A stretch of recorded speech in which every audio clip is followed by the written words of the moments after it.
I'm Dr. Orion Taraban, and this is PsycHacks, Better Living Through Psychology. And the topic of today's short talk is you can't have any relationship with anyone.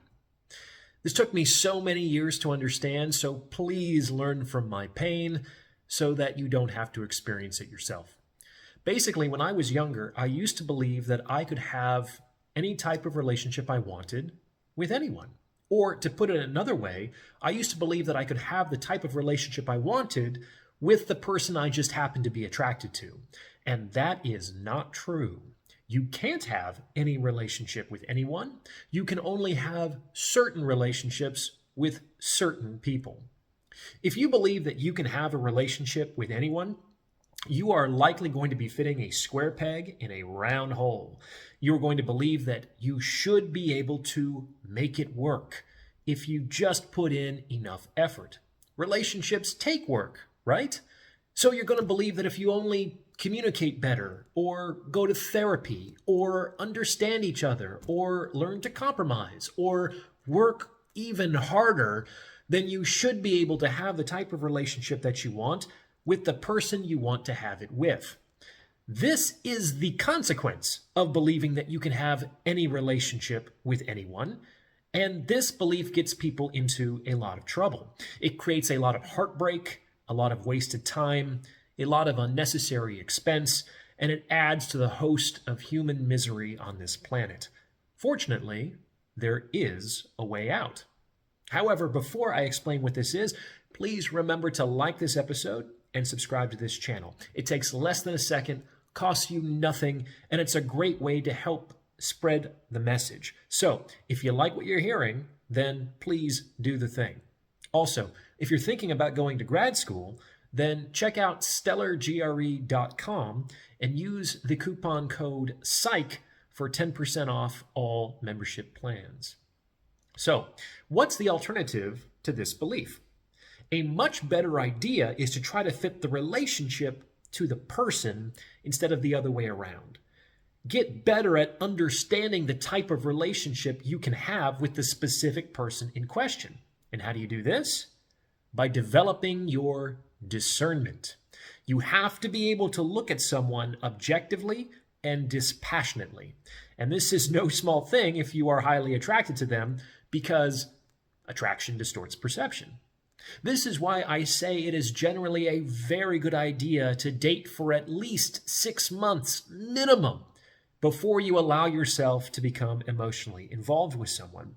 If you allow your heart to get involved too early in the process, you compromise your ability to accurately discern the other person, which can lead to some very painful realizations further down the road, once the euphoria of the initial attraction wears off.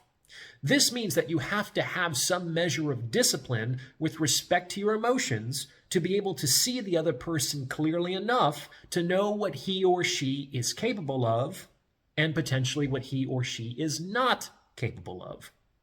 The good news is that if we're being honest with ourselves, crazy is actually pretty easy to spot. Yes, there are some malicious and predatory people out there who can hide it well, but you can generally see most troublesome people coming from a mile away. The issue is that people tend to lie to themselves and turn a blind eye to the obvious red flags because they believe they can have any relationship with anyone, and because they have already decided to become emotionally involved. And the complement to dispassionate discernment is accurate self-knowledge. This means knowing who you are and what actually works for you, over and above what you want, which is something else entirely. People want things that are not good for them every single day of the year. This is not only because people are foolish and emotional, but also because most of what people think they want was not self-generated. It was introjected into their minds by their families of origin and their larger culture. This does not constitute accurate self-knowledge. We can now put two and two together. On the one hand, by knowing who you are and what actually works for you, and on the other hand, by learning to see people with dispassionate discernment, you can make much more prudent decisions with respect to whether the person you're actually dealing with has the capacity to give you the type of relationship you might be looking for.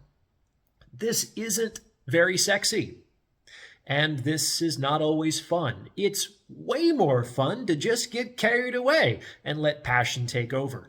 But I've discovered that that's an invitation to chaos and misery further down the road. As far as I can tell, if you want to have a harmonious, peaceful relationship that can actually go the distance, there's no way around this. You have to know yourself well enough to know what actually works for you, and you have to have enough critical discernment to accurately vet the other person. Otherwise, you're just rolling the dice or bullshitting yourself. What do you think? Have you found this to be true in your own experience? Let me know in the comments below, and thank you for listening.